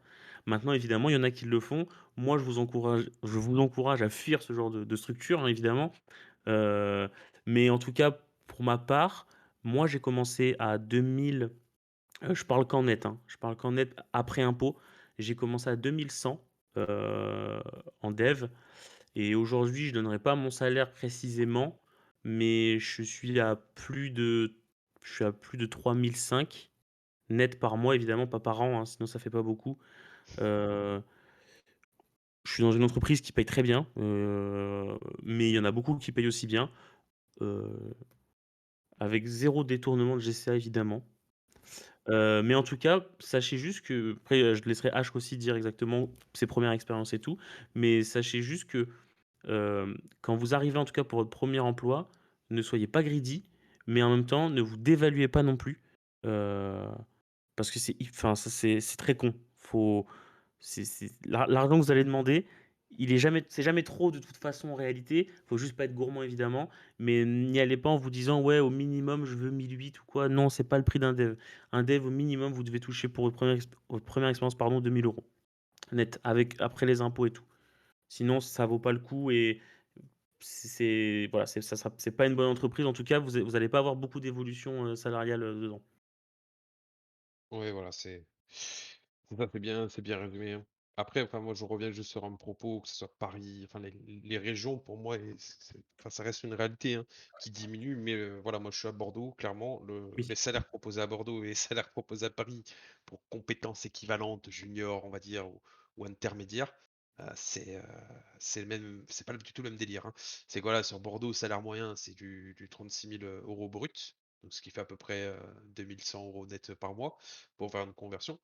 Moi, dans mon cas, je suis un petit peu au-dessus et je suis en cours de renégociation. Donc là, on va dire que j'ai des bonus, des avantages, je serai sur du 40 000 bruts par an, et ce qui fait à peu près du 2 500 € net. Et voilà, et il y a toujours moyen de renégocier, et cetera, comme toute bonne entreprise, normalement. Après 6 mois, un an et demi, ça dépend un peu de la politique de l'entreprise. Et mais voilà, là sur Paris, on regarde un petit peu sur du junior, c'est assez simple de commencer à du 50 000 € brut par an. C'est limite une norme sur Paris, vraiment. ouais, Donc et même en full remote, hein, c'est ça qui est intéressant, c'est que je pourrais rester à Bordeaux et travailler pour une boîte parisienne. Ou aussi travailler pour une boîte qui est située à Bordeaux, où le siège est à Paris, et du coup, où les salaires vont suivre parce que, c'est une structure, c'est ce qu'Enzo essaie de raconter un petit peu. C'est que tu peux même bosser, même pas en remote, mais en physique. Et si la boîte, elle est à Paris et que c'est un petit peu décentralisé partout en France, les salaires vont être homogènes, quelle que soit la région. ouais. Donc, voilà, il faut bien sélectionner ses boîtes. Voilà. Je connaissais quelqu'un qui bossait à Limoges et il me racontait, à compétences équivalentes, qu'il gagnait 24 000 € brut par an. Euh, Enfin, et pour lui, ça ne semblait pas choquant, hein. Voilà, tu dis ouche, mais pour lui, il se dit, bah ouais, je suis dans une région où la vie coûte pas cher. Et ce que je lui dis, c'est que sa PS5, son électricité, sa voiture, et toutes ces choses-là vont lui coûter aussi cher à lui qu'à moi. Ça. C'est parce que c'est des constantes à l'échelle de la France. Donc, certes, Après, son appartement je lui coûte rien, mais voilà, après on c'est précise, hein, c'est y a pas de mauvais salaire ou quoi. Si vous, ça vous convient, tant mieux, tu vois? Il y a pas de mal, tu vois? Mais voilà, sachez qu'en tout cas, vous pouvez avoir plus ailleurs, quoi, c'est tout. Maintenant, si vous êtes bien où vous êtes, comme le pote de H, bon, bah, qu'il y reste, hein, et on va pas lui jeter des pierres, hein, mais bon, voilà, quoi. Il y avait juste une question de Lockdog qui est exactement la même, euh, qui est la même que celle que tu as posée, notre in, knocked in. Euh, alors, on va commencer par celle de Lockdog. Pour vous, quels sont les technos qu'il faut connaître aujourd'hui pour avoir un bon job, freelance ou salarié? On va pas trop rentrer dans ce débat de quel techno est le mieux ou quoi, que ce soit PHP, JavaScript. C'est, voilà, si tu préfères faire du PHP, bah fais du PHP. Si tu préfères faire du JS, fais du JS. Ouais. Mais, Il y a une voilà. approche, il y a une approche à avoir face à cette question, il y a une certaine approche. Tu peux pas te dire, enfin, tu peux pas te faut poser la question autrement, en fait. C'est pas qu'est-ce que le marché attend? Certes, c'est intéressant de regarder ce qui se fait sur le marché pour éviter quand même de partir sur une techno, que le marché, ne veut pas du tout. Ce serait un petit peu dommage. Mais la première question, c'est qu'est-ce que tu as envie de faire? C'est ça, en fait. Qu'est-ce que toi, tu as envie de faire, premièrement? C'est le premier truc. C'est- Mais la question est mieux là, celles qui sont le plus recherchées. Alors, peut-être Mmh. que je m'avance, ça reste mon point de vue. En tout cas, après moi, forcément, je recherche ces trucs-là. Mais quand je vais sur un site sans filtre, à part le filtre développeur évidemment, et par exemple à Paris, je vois quand même beaucoup plus d'offres en développeur, en développement web, hein. C'est une conférence dev web, je parle pas de jeux ou autre, hein. On est vraiment sur je trouve un plus de JavaScript. Ça, je pense qu'aujourd'hui, c'est Oui. un peu une évidence où le marché est vachement plus orienté sur ces technos-là, que ce soit sur du front, sur du React ou du Vue. En partie, beaucoup plus de React. En second plan, on va retrouver du Vue. Angular et tout, il y en a, mais on est plus sur des gros groupes, etc. Et sur du back-end, on va être sur du Nest, du Express, ou alors du PHP, évidemment aussi. Mais on est un peu plus sur du JavaScript aujourd'hui. En tout cas, c'est la tendance. Ouais, ouais, là, en fait, enfin, pour expliquer quand même, mais enfin, on voulait pas trop rentrer dans techno et tout ça, mais JavaScript, enfin, juste pour parler un petit peu, c'est une place relativement importante pour une bonne raison, c'est que ça couvre plein de plateformes. C'est-à-dire que tu peux faire du front-end, du back-end, de l'application mobile, de l'application bureau. En fait, tu couvres un nombre de choses incalculables. Donc les boîtes, elles se disent, bon, ben, pourquoi on va aller s'embêter à chercher plusieurs profils, un qui doit faire du PHP, l'autre du Java, l'autre du JavaScript. Ils ont une même stack, enfin un même langage pour les différentes stacks et c'est un coût en moins quoi, hein. Voilà, c'est un peu le couteau suisse, pour les entreprises, hein. Donc sur le marché, Ah ouais. JavaScript ressort beaucoup, hein. Vous allez voir beaucoup de posts relatifs à des frameworks, par rapport à du JS, voilà. Mais ça veut pas dire que les autres langages, les autres technos, sont mortes ou n'existent pas sur le marché, attention. Faut quand même, Oui, oui, il y faire en a, vous allez retrouver du Python ou quoi. Après, encore une fois, moi je vous parle juste de quand on arrive sur un site, on ne filtre rien. Maintenant, si vous filtrez, ben oui, vous allez les retrouver, vos trentaines ou vos quarantaines d'offres dans votre langage, et évidemment, même plus. Euh, mais voilà, c'est juste qu'en tout cas, quand tu arrives, on va retrouver une majorité. Ça ne veut pas dire que on n'est même pas sur du 80 ou 20%, on doit être peut-être sur du 55 pour 45. Enfin, c'est que dalle, hein. C'est, et encore une fois, ce sont des tendances. On n'est pas à l'abri que dans un an, bah, au final, il y a le PHP, il y a la Ravel qui sort une mise à jour incroyable et qu'au final, bah, les tendances se rapprochent un peu plus de ce truc-là. Ça change tout le temps, en fait. Bon, là, vraiment, oui, c'est vrai que ça fait un moment que c'est sur du JavaScript, évidemment, mais ça change tout le temps, en fait. Et je suis encore dans mes études et je me demande ce que vous pensez de la qualité de vie de développeur. Est-ce qu'en gros, il y a un équilibre entre vie pro et vie privée? Évidemment, pas quand tu es en études, mais bon, je pense que vie pro, vie privée, quand tu es en études, on s'en fout un peu. Euh, Quand tu es dans la vie active, oui, il y en a un, ça dépend juste de toi. Euh, mais c'est vrai que c'est compliqué parce que si vraiment le dev te passionne et que tu aimes faire ça, bah moi c'est ce qui se passe. Bah oui, en fait, quand j'arrête mon taf, bah oui, je vais peut-être faire un projet ou je vais dev autre chose, tu vois. Donc oui, c'est compliqué de dire qu'il y a une vraie séparation vie pro, vie privée. Parce que enfin, je pense qu'en tout cas, quand tu fais quand tu es développeur, c'est que c'est quand même quelque chose qui de base te passionne et t'anime. Donc malheureusement, t'en fais beaucoup aussi en dehors de la vie pro. Mais après, c'est juste à toi aussi de te mettre des barrières en fait, de te dire bon bah non là je coupe, c'est bon stop. ouais. Ça dépend que de toi. C'est ça. Après tu te dis enfin, c'est pas forcément parce que tu es développeur que c'est une passion et cetera et c'est un petit peu le problème aussi sur le marché des gens qui où leur expérience dépend uniquement de leur expérience en entreprise ou pendant leurs heures de travail, tu vois? Et c'est-à-dire qu'en dehors, beh, il y a pas trop de formation et cetera et ça ils se contentent uniquement de leurs 39 heures, par exemple et c'est un petit peu compliqué, quoi. Voilà, mais être, enfin, pour revenir sur la question vie privée, travail et cetera, ça dépend de toi. Heu, Moi, typiquement, je sais que je passe beaucoup trop de temps après mon boulot, tu vois, sur mon PC et cetera et il faut des fois que je me dise: «Putain, vas-y, faut mettre un stop un petit peu». Parce que moi, ça me passionne, ça m'anime beaucoup et bah, voilà, Ouais, c'est c'est le problème, hein, voilà, c'est le problème, en fait, du développement, quoi. C'est vraiment ça fait partie des métiers où vraiment généralement quand c'est ton métier, c'est que de base ça t'animait, ça te plaisait d'en faire, quoi.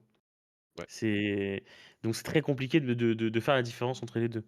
Enfin, il y a d'autres métiers comme ça évidemment, hein, mais si on prend le métier de quelqu'un qui fait du bâtiment, bon, bah, je pense pas que le mec en rentrant, il ait encore envie, de monter une cloison, quoi. C'est moins, bon, il y en a, hein, moi, mon père, par exemple, je sais qu'il adore faire des travaux, hein, mais bon, voilà, c'est moins attractif et surtout que malheureusement, bah, en dehors d'être développeur, c'est que l'ordinateur aussi, t'aimes y être.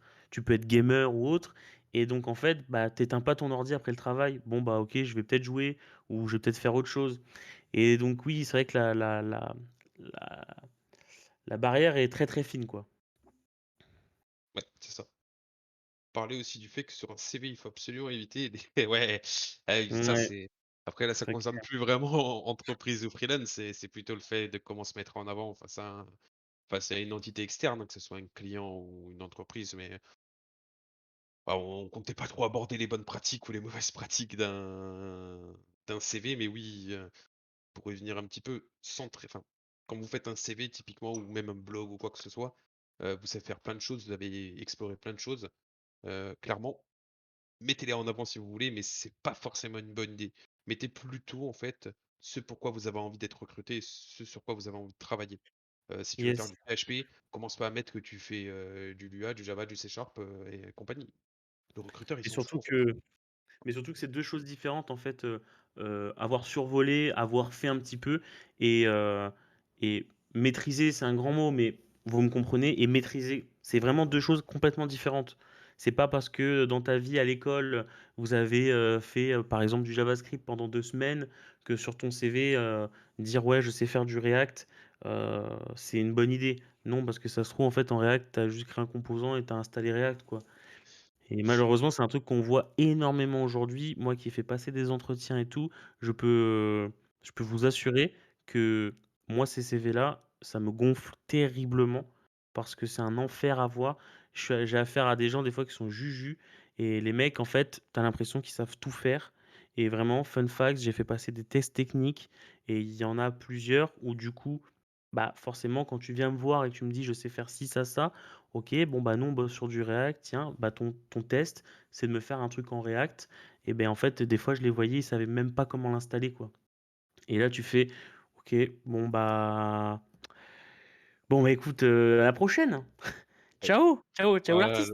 la moralité, c'est que sur sur votre CV, mettez ce que vraiment vous pensez maîtriser. C'est Et ça, ouais. pour revenir au progress bar, n'utilisez pas des progress bars. À la rigueur, pour votre niveau de langue, ça peut être intéressant de le noter sur 5, mais sur vos compétences techniques, il y a rien de plus égocentrique. Enfin, c'est assez Mais gênant parce que c'est complètement subjectif, en fait et c'est ça.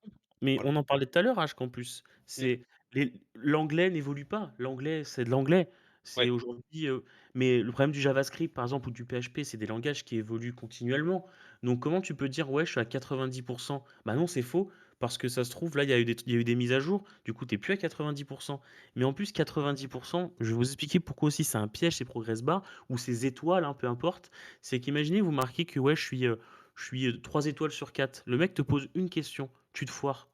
Bah, tu passes un peu pour un con. Parce qu'il va se dire: «Attends, l'autre, il me dit qu'il est expert JavaScript, je lui pose une question, il se rate». Moi, je trouve que enfin, je trouve ça débile. En fait, ça n'a aucun intérêt. Surtout que et ça vraiment, je le vois plein de fois aussi, je vois des 30 JavaScript et je vois des 70 Vue.js. C'est même pas logique, en fait. Ouais, Je c'est ça n'a pas de logique, ça n'a pas d'intérêt. Pour moi, dans votre CV, si vous voulez qu'il soit percutant, vous pouvez dire que vous êtes intéressé par des langages, mais le mieux, en fait, c'est de balancer des liens GitHub en expliquant ce que fait votre projet, de comment vous l'avez créé. Donc, du coup, d'expliquer, OK, bah, j'ai utilisé Vue.js pour créer une interface, hem et j'ai utilisé Laravel pour faire une API pour pouvoir ajouter des produits, et cetera. Et en fait, c'est beaucoup plus parlant. Il va dire: «OK, bah, en fait, il sait faire ça. OK, bah, cool». ouais. Alors que dire: «Ouais, j'ai 60 de Laravel», ouais, enfin bon, OK, Et ça les veut rien dire. 40 qui te manquent, ils sont passés où, quoi? C'est Ouais, c'est ça, ouais. C'est quoi les 40? Ça se trouve, c'est les 40 les plus importants, quoi. Il n'en sait rien, en c'est même fait. pas ça, c'est trop absurde. Vraiment, voilà, sur le CV, essayez de mettre ce que vous mettez, les compétences que vous voulez mettre en avant sur le CV. Essayez de les accompagner avec des projets, open source, hein, sur du GitHub, c'est intéressant. S'il y a des compétences que vous pensez avoir, mais vous dites: «Bon, j'ai pas un super niveau», réservez-les plutôt pour, un premier contact téléphonique, par exemple, ou quoi que ce soit, en précisant bien que, voilà, tu vas avoir un intérêt pour ci, pour ça, ou quoi que ce soit. Mais ça sert à rien de le mettre dans le CV. Dans le CV, on veut clairement voir, ce que tu maîtrises. Limite, tu te mets dans la tête d'un expert et quand tu as mis un truc dans ton CV, c'est que tu pas expert, mais que tu as bonne maîtrise de ce que tu as écrit, quoi. C'est Heu, ça. C'est que si on te c'est donne quelque chose, tu sais le faire, quoi. Enfin, voilà. en tout cas, tu y arriveras.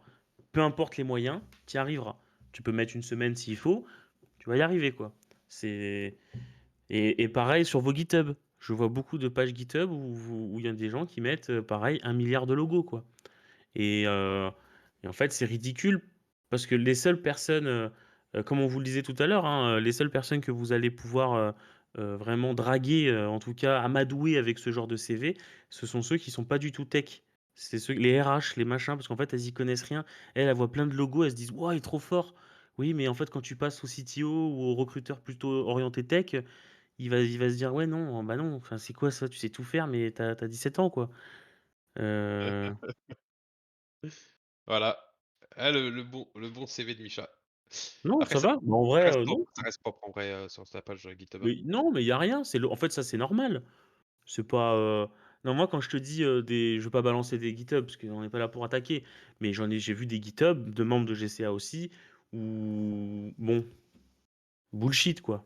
Mais ouais, après Voilà, voilà. Ouais, limite, vaut en mieux vrai, moins en dire, tu vois? Et réserve-le sur un l'entretien technique où là, tu pourras t'exprimer.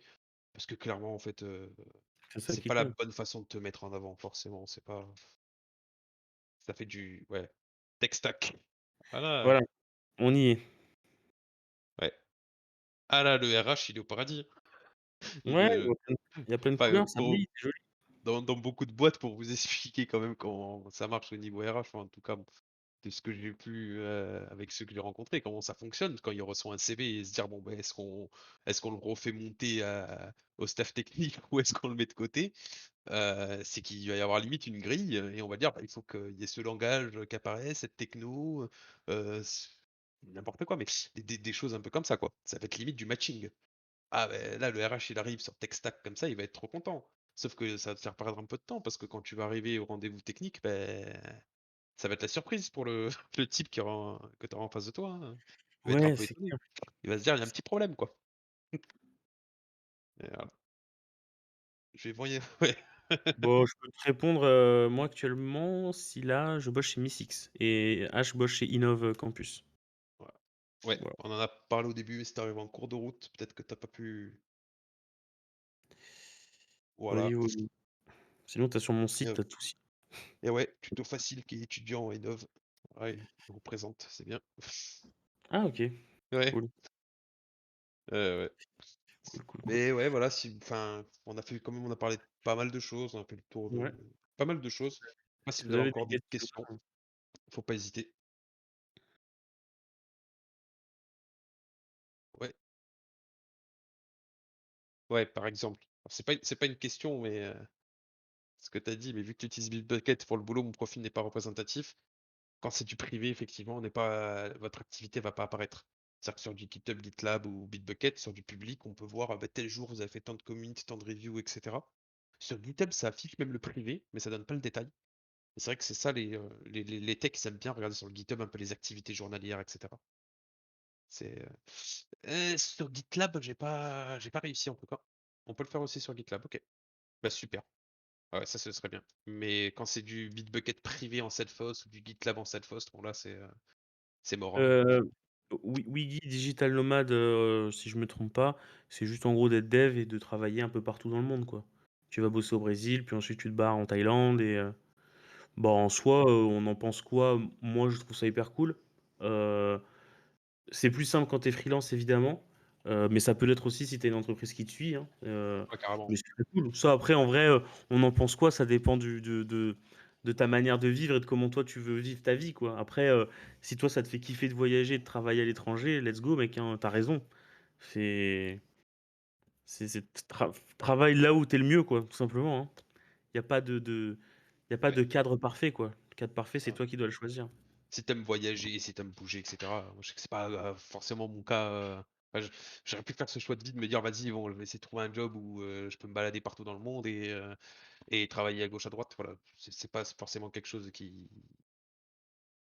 m'anime, mais c'est clairement possible, hein. Il y a énormément de gens qui sont des digital nomades, comme tu as utilisé le terme, hein, c'est super fréquent. Et juste, du coup, pour Micha, là, tu as dit une question: «Par où et quoi commencer?» Bah, c'est vachement large comme question. Commencer pourquoi? Pour apprendre quelque chose, enfin, pour trouver un boulot, pour faire la formation? Je sais pas, enfin, c'est super large, hein. Et pour ceux qui veulent devenir développeurs.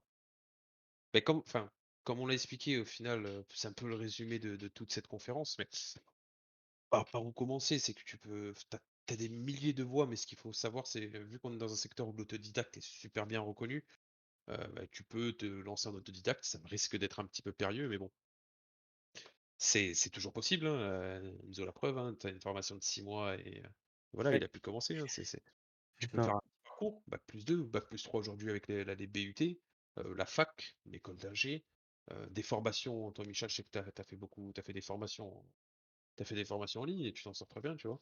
Tu plein de chemins possibles, mais enfin, vraiment, ce qui compte le plus, alors il y a de la chance, et cetera. Ça, il faut pas le nier, hein, dans tout ce qu'on va faire, mais il y a une histoire aussi de volonté et de Et chance, mais pas que de volonté quand même, voilà. oui, en fait, la chance, c'est juste du pile ou face et enfin, en gros, vous allez vous donner forcément les moyens, en tout cas je l'espère. Par exemple, moi dans mon cas, je j'aime pas dire que c'est de la chance, non, parce que j'ai vraiment travaillé, comme un enculé. Je suis parti très tôt de chez mes parents et tout. Enfin voilà, j'ai vraiment, j'ai vraiment bossé, que ça soit tard la nuit ou quoi. Maintenant évidemment, bah, voilà, j'ai gagné le pile ou face, quoi. Est-ce que ça va marcher? Oui, pour moi ça a marché. Malheureusement, c'est pas le cas de tout le monde. Faut faire attention à ces trucs-là, c'est important. Et juste absolu, je suis pas hyper d'accord avec toi. L'autodidacte, c'est la vie, ça oui, enfin, ça dépend des gens évidemment. Mais les diplômes, c'est là-dessus, non. Enfin, moi aujourd'hui, je le vois, je gagne vraiment beaucoup. Enfin, je gagne vraiment très bien ma vie. Et je gagne plus que d'autres, enfin, beaucoup plus que d'autres développeurs. Euh, mais en fait, oui, je suis jeune entrepreneur aussi là. Non, mais sans rire, en Tu fait, riche, Enzo. en bouche, Ah! Ah! mais en fait, voilà, ça dépend juste en fait des entreprises où tu vas aller, évidemment, tu vois, c'est comme ça que ça marche. Mais franchement, j'ai tellement vu d'entreprises où les diplômes, ça changeait pas grand-chose. Maintenant, oui. Et en fait, au contraire, c'est même plus compliqué quand tu as un master et que tu le mets en avant ou une licence, parce que dans les traditions françaises, je crois que c'est comme ça, ou c'est peut-être même une obligation, on est censé mieux te payer quand tu as une licence ou quoi, parce que c'est vraiment un diplôme qui est hyper reconnu.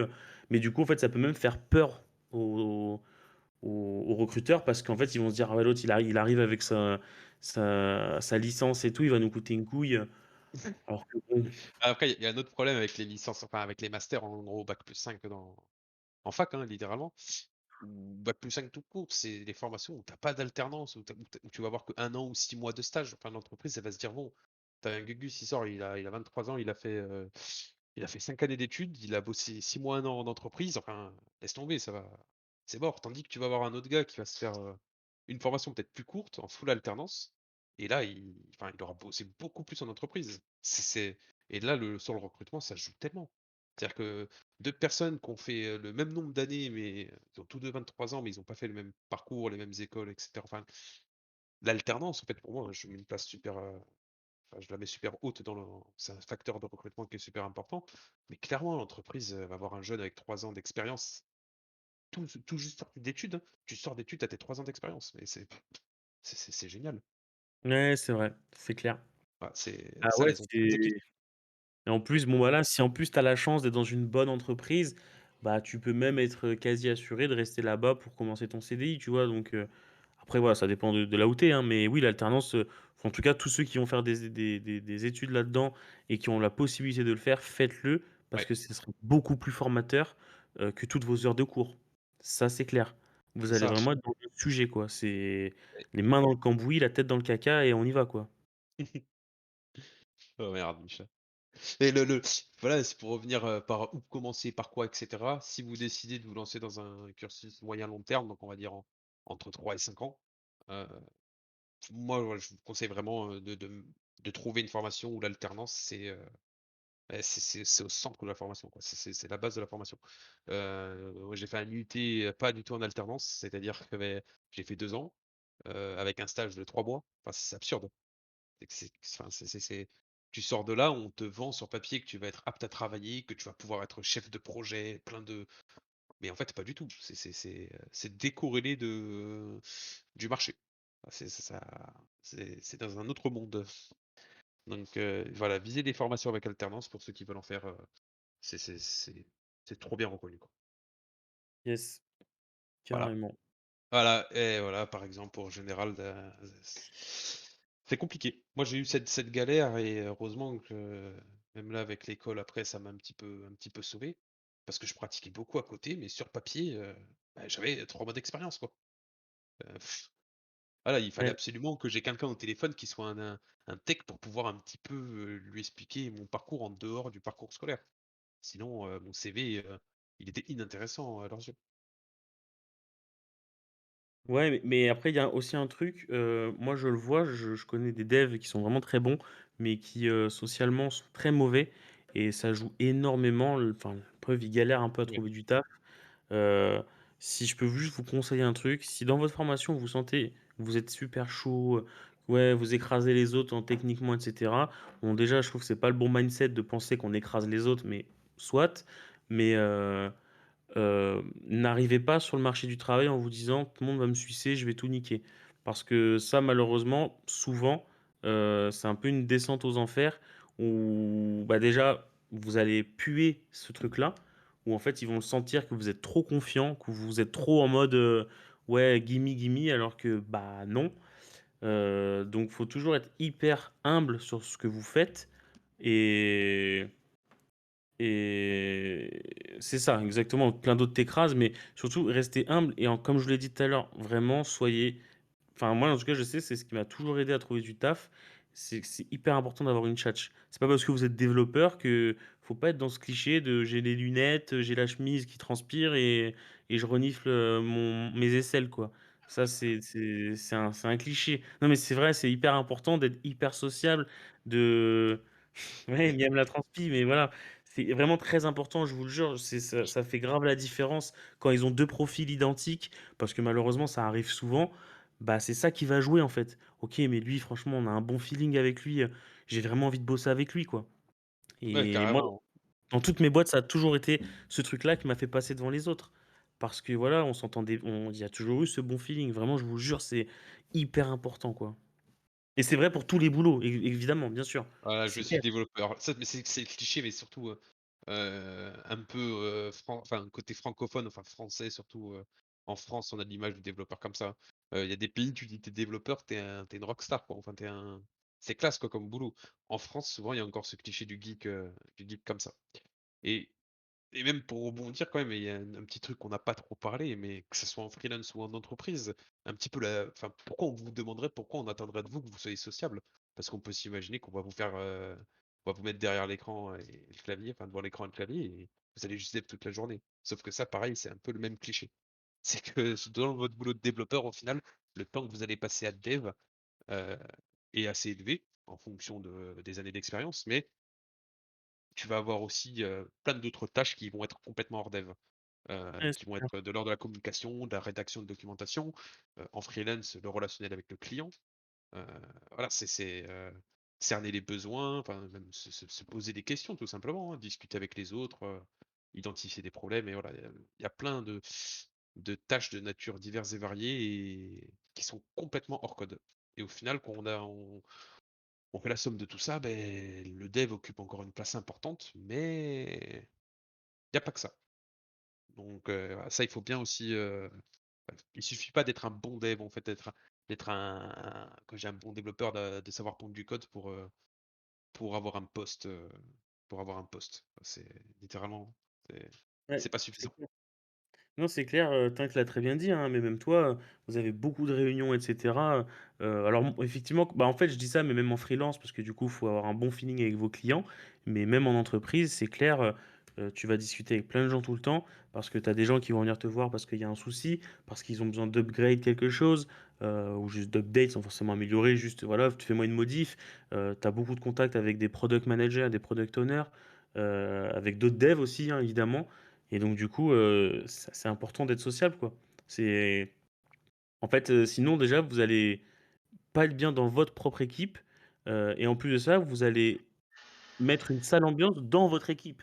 Donc vous Ouais, allez vraiment devenir le point faible, enfin le point faible de cette équipe, et vous allez pas vous sentir bien parce que vous allez sentir que vous gênez aussi par moment, quoi. Donc c'est important de, bah, ouais, d'être sociable, quoi, d'être humain, quoi, enfin, hein, au final. Mais c'est compliqué, il y a beaucoup de gens qui n'y arrivent pas, mais faut le travailler faut aussi, quoi. travailler, ouais, à bloc et ça va vous aider sur d'autres choses, hein, ça va vous aider sur la négociation aussi parce que être sociable, savoir un petit peu discuter, savoir parler avec les gens, enfin, c'est-à-dire sortir un peu de cette zone de confort et un peu du cliché, c'est indispensable, Il y a des moments, on va dire, vous êtes dans une boîte, vous avez envie d'y rester, ça vous plaît, vous voulez négocier quelque chose, j'en sais quoi que ce soit.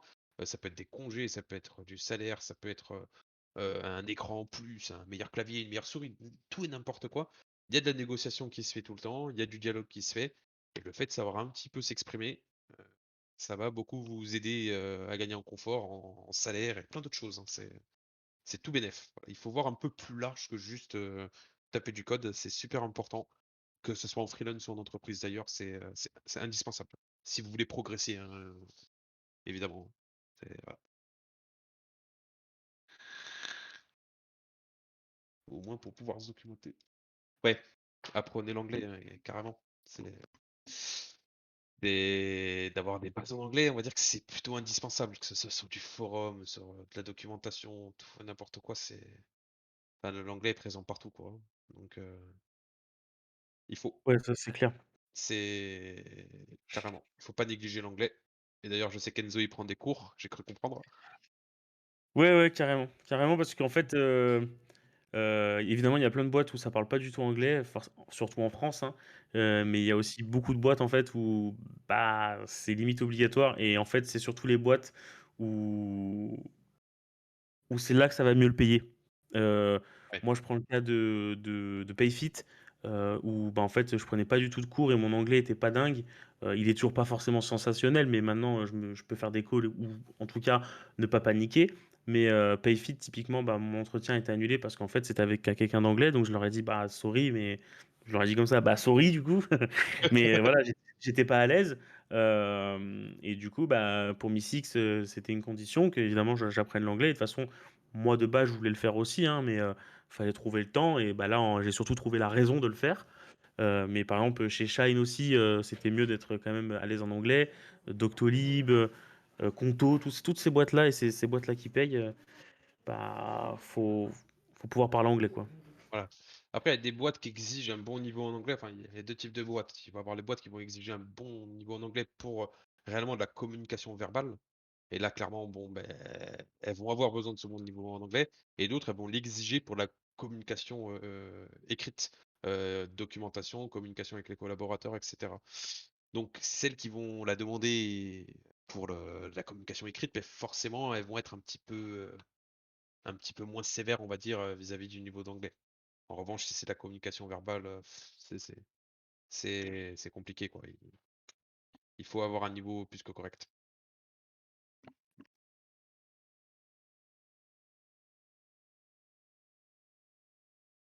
Mais du coup, sur ce, oui, voilà, Zaro, c'est là, donc c'est pour clôturer. Je le laisse clôturer. Exact. Bon, je suis apparu au bon moment. Super. Mais Vous donc allez avoir le effectivement, comme record, disait hein, je vous Enzo, préviens. oh là là, Ne putain, vous même inquiétez pas. Tinck, non mais quel Et oui. fou.